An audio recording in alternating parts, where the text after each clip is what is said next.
साईं राम। मेरा नाम पंकज बाली है। मैं विकासपुरी दिल्ली से बोल रहा हूँ। और मेरी यात्रा शुरू हुई करीब 2008 दिसंबर में। मैं बॉम्बे गया अपनी फैमिली के साथ। वहाँ से हमारे एक आंटी जानने वाले जो बाबा को काफ़ी मानते हैं, वो मेरे को लेकर शिरडी गए। हम लोग बाई बस वहाँ से शिरडी आए। शिरडी आने के बाद वहाँ पे मेरी वाइफ को काफ़ी वाइब्रेशंस हुई, अच्छा उनको अनुभव रहा। तो मेरा भी विश्वास तो काफ़ी है बाबा से। और उसके बाद उन्होंने वहाँ पे कुछ हमने मन्नत मांगी कि हमारे पास दो बच्चे, पहले बेटियाँ थी, वो हमारे साथ ही थी उस टाइम। और फिर बाबा से हमने मन्नत मांगी कि हमारे घर बेटा हो जाए। और काफ़ी गैप था हमारा, फिर भी हमने बाबा से मन्नत मांगी कि हमारे घर में बेटा हो। तो बाबा ने वो मुराद हमें पूरी करी। और मेरी बाप जैसे जैसे हम दिल्ली वापस आए, आने के बाद मेरी वाइफ का विश्वास बहुत ज़्यादा बढ़ गया और मेरा भी विश्वास काफ़ी बढ़ गया बाबा के साथ।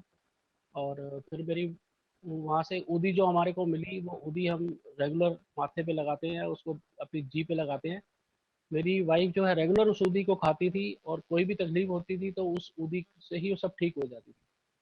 फिर धीरे धीरे दिन बीतते गए। हमारा मेरी वाइफ को एक्सपेक्टेशन हुई। तो अ, अक्टूबर के का एक दिन था, 1 अक्टूबर 2009। वो बाबा ने चुना हमारे को उस बच्चे को देने के लिए। और शाम को 5:58 पे बृहस्पतिवार का दिन, जो कि लास्ट मोमेंट पे भी हमें मेरी वाइफ को ऐसा लग रहा था डॉक्टर ने ऑपरेशन के लिए बोला था, लेकिन वो टाल दिया उन्होंने। और वो बच्चा स्वस्थ डिलीवर हुआ। और डॉक्टर काफ़ी हैरान हुए जब वो बच्चा उन्होंने डिलीवर हुआ। तो क्योंकि बच्चे के बॉडी पे कुछ ग्रे से कलर का, उसकी स्किन पे कुछ चीज़ लगी हुई थी। तो डॉक्टर भी हैरान थे, ये वाइफ भी मेरी हैरान हो गई कि ये बच्चा का कलर कैसा है। तो फिर उसने डॉक्टर ने कहा जो आपको चाहिए था वो मुराद आपको पूरी हो गई, आपको बेटा हुआ है, बिल्कुल ठीक है। फिर जब उसको, उस बच्चे को उन्होंने साफ किया, आप बिलीव नहीं करेंगे, वही ऊदी उस बच्चे के शरीर पे सारी लगी हुई थी। वो ऊदी जब साफ करेगी, बच्चे का रंग बिल्कुल साफ था, एकदम गोरा बच्चा था, स्वस्थ बच्चा था। जो मेरी वाइफ के विश्वास था उससे और बढ़ गया। डॉक्टर भी हैरान थे इस चीज़ को देखे कि ये बच्चे के बॉडी पे ऊदी कैसे लगी हुई है। फिर हमने उनको बताया तो सारी चीज़ें उन्होंने अ, हमने उनसे शेयर की। और उसके बाद वो बच्चा करीब 9.5 साल का हो चुका है, बेटा बिल्कुल ठीक है। वो हमारा परिवार उन्होंने पूरा किया।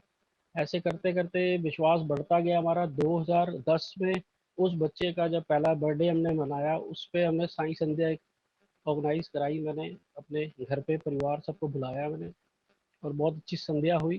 तो उसके बाद कुछ चीज़ें ऐसी हुई लाइफ में जो मेरी भी समझ से बाहर है आज तक, कि बाबा से थोड़ी सी हमारी दूरी हो गई। लेकिन बाबा हमसे दूर नहीं हुए, हम दूर हो गए थे बाबा से। फिर हमने धीरे धीरे, काम में कुछ दिक्कतें मेरी आ रही थी, मुझे समझ नहीं आ रहा था कि हो क्या रहा है। तो फिर अचानक ऐसे करते करते 4-5 साल बीत गए। 2016 सितंबर का दिन था। हमारे एक घर के पास एक मंदिर है, वो पंडित जी के पास में जा रहा था परेशानियां अपनी शेयर करने के लिए। फिर उन्होंने मुझे अचानक एक दिन अपने पास बिठा के बोला कि आप लोग बाबा को इतना मानते थे, आप बाबा से क्यों दूर हो गए। तब मेरी आंखें खुली। मैंने कहा वाकई हम तो बाबा से वाकई बहुत दूर हो गए थे। बाबा ने हमें शायद दोबारा बुलाना था, इसलिए उस पंडित जी को साक्षात वो बाबा के दर्शन हुए थे सितंबर 2016 में। और फिर वो दोबारा एक जनकपुरी में एक छोटा सा मंदिर है, उस मंदिर से हमारी आस्था थी। मैं पहले भी इनके साथ गया हुआ हूँ। उस मंदिर से उन्होंने, बाबा ने वापस जोड़ा हमारे को। हम शिरडी नहीं जा पाते थे, कोई बात नहीं, उस मंदिर में हम चले गए। उसी दिन उन्होंने बोला, उस दिन भी बृहस्पतिवार था देखिए, और हमारे पास शायद प्रसाद के लिए पैसे भी नहीं थे। तो फिर पंडित जी का भी जितना हो सके आप वो प्रसाद चढ़ा के अपनी माफ़ी मांगिए आप जाके, और अपना बाबा को आज ही होके आइए। तो हम दोनों, मैं और मेरी वाइफ, उसी मंदिर में जनकपुरी में छोटा सा स्थान बना हुआ है, किसी ने बाबा को 15-16 साल से विराजमान कराया हुआ है। वहाँ पे मेरा जाना नियम शुरू हो गया, रेगुलर हम जाने शुरू हो गए। शाम की रूटीन पता लगा तो शाम को 8:30 बजे वहाँ पे एक भोग लगता है। उसके बाद बाबा की आरती होती है, शयन आरती, और सब वो भोग पब्लिक में बट जाता है। और फिर सब अपने अपने घर आ जाते हैं, और अपने घर से जिसकी जो श्रद्धा होती है वो बना के वहाँ पे लेके आते हैं। जिसकी जो श्रद्धा होती है, जो भी थोड़ा बहुत जो भी होता है सब लेके आते हैं। उसके बाद वो भोग बढ़ जाता है। वो भोग का नियम आज तक हमारे घर पे वो चल रहा है। 8:30 बजे हम वो भोग आज भी अपने बाबा की मूर्ति के आगे रखते हैं। जो मूर्ति हम शिरडी से लेके आए थे, मेरी वाइफ लेके आई थी। और वो भोग का नियम आज भी चल रहा है हमारे घर में। वो आरती जब खत्म होती है तब वो भोग उठाते हैं और भोग हम आपस में बांटते हैं। और वो नियम चल बना हुआ है और वो बना रहे। मैं तो कहता हूँ बाबा आपकी आशीर्वाद हमारे पे बना रहे। और लास्ट ईयर का एक एक्सपीरियंस मैं आपसे शेयर करता हूँ कि मेरी वाइफ ने मुझे एक दिन बोला कि बाबा को 9 वीरवार केले का प्रसाद चढ़ाइए आप। तो मैंने वो नियम शुरू किया। तो 4 या 5 2018 का मैं मंदिर दोपहर की आरती में जाता था। दोपहर की आरती में मैं गया हूँ। मैंने माथा टेका, बाबा को प्रसाद अर्पण कर दिया। बाबा वो प्रसाद मैंने छोड़ दिया, बाद में भोग में बटना था। इतने में एक अचानक एक सरदार जी, गरीब दिखने वाले थे और साइकिल उनके हाथ में थी। साइकिल लेकर वो उस मंदिर के सामने खड़े थे। और इतने सालों से मैं जा रहा था तो मुझे कभी ऐसा कोई अनुभव नहीं था कि सरदार जी कभी पहले नजर आए हो। पहली बार ऐसा हुआ। वो सरदार जी ने कुछ खाने के लिए मांगा वहां से। और मैंने कहा अभी आपको यहाँ से मिलेगा, भोग बटेगा फिर मिलेगा। वो गुस्से में सरदार जी ने कहा नहीं, मेरे को तो काम पर जाना है, तो मुझे तो कुछ खाने के लिए दो, देखो केला होगा यहाँ पे। अब मैं हैरान हो गया कि उन सरदार जी को कैसे पता है कि यहाँ पे केला चढ़ा हुआ है। वो केले का प्रसाद जो मैंने चढ़ाए थे, उसमें से मैंने पंडित जी को बोला, पंडित जी वो प्रसाद में से केला इनको दीजिए, बाबा को भोग शायद उस रूप में लगना था। तो वो प्रसाद लेके मैंने उनको दिया। उसके बाद वो मुस्कुराए और वो वहां से चले गए। तो मैं काफी दोबारा मन में आया कि उनको ढूंढूं, दोबारा कुछ खिला दूं उनको। लेकिन वो सरदार जी अचानक कहाँ गायब हो गए, मुझे आज तक नहीं पता। और उसी महीने 19 अक्टूबर 2018 का दिन मैं सुबह अपने घर के पास के पार्क में सैर पे जाता हूँ। वापसी में आ रहा हूँ, एक सूरदास जी सफेद कुर्ता पजामा पहना हुआ, हाथ में उनके कोई छड़ी नहीं, अकेले वो बेचारे पैदल चलते हुए आ रहे थे। और कहीं वो आगे गड्ढा था तो वहां से शायद गिरते, तो मैंने उनको पकड़ के पटरी से नीचे उतारा और उनको मैं उनके स्थान तक बस उन्होंने पकड़नी थी। उनके चेहरे पे एक मुस्कुराहट, वो कृष्ण भक्त थे। और जैसे मैं तो दुखी था रहता था, तो उन्होंने कहा देखिए मेरे को कोई दुख नहीं है, मेरी आंखें नहीं है, मेरी कोई दुख नहीं है। फिर वो मुस्कुराते हुए कह रहा बाबा की बड़ी कृपा है। किशन जी के भक्त थे तो काफी बोला कि बहुत मेरी कृपा है उनके ऊपर, मैं कभी दुखी नहीं होता हूँ। और बड़ी छोटी उम्र का वो शख्स थे जिनकी आंखें नहीं थी दोनों। और मैं मुझे बड़ी शक्ति मिली उस चीज से कि मैंने कहा ये इस बंदे की आंखें नहीं है तो ये बंदा बिल्कुल भी दुखी नहीं है, तो हम क्यों दुखी हैं, हमें भी कोई जरूरत नहीं है दुखी होने की।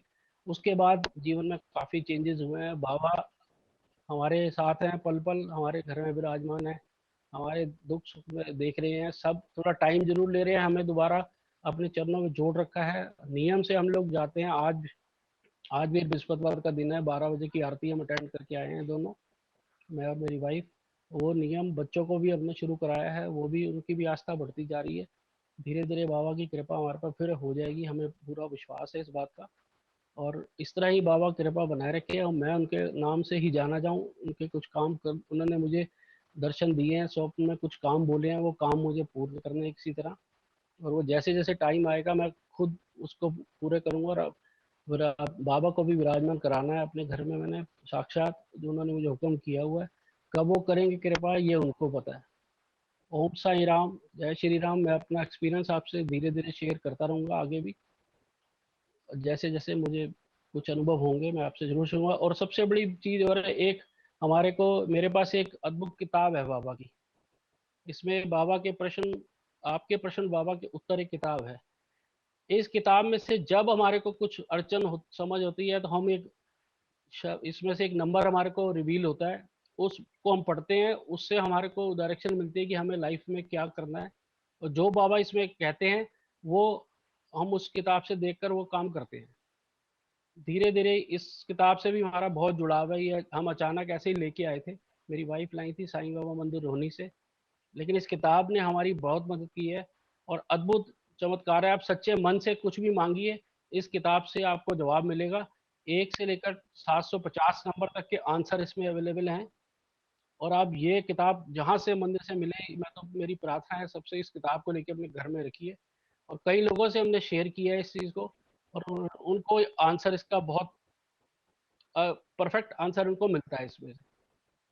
कुछ कुछ मेरे दोस्तों ने भी आजमाया था इस किताब को, उनको भी बहुत अच्छा आंसर मिला है। ये किताब जरूर रखें आप अपने पास, आपको बहुत मदद करेगी। एकदम सटीक जवाब आपको इसमें से मिलता रहेगा, और बाबा आपके पल पल आपकी मदद करते रहेंगे। सिर्फ आपको विश्वास को बढ़ाना है। श्रद्धा सुपूरी उन्होंने जो बोला है, उसको कैसे करते हैं अब हमें अनुभव हुआ उसका, जो कि बाबा हमारे को 6 साल पहले 8 साल पहले चाहते थे हम आप उनसे करें, जो अब हमें विश्वास का उसका मतलब समझ आया है सही मायनों में। बाबा का शुक्र है बहुत ज़्यादा, हमारे सर पे उनका हाथ है। बहुत काम उन्होंने मेरे जिम्मे लगाए हैं, वो मैंने करने हैं पूरे, जैसे भी होगा।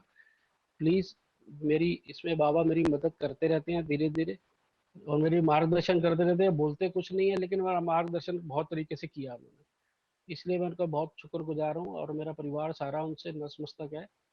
और इस तरह से हम धीरे धीरे सबको और को भी जोड़ा है हमने, अपने एक्सपीरियंस शेयर किए हैं, और नियम जो बना के दिया बाबा, मैं कह रहा हूँ जब तक मैं हूँ तब तक वो नियम चले, उसके बाद मेरे बच्चे भी इस नियम को फॉलो करें।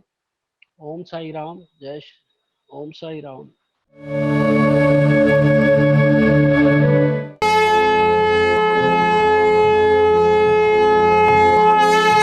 श्री सच्चिदानंद सद्गुरु साईनाथ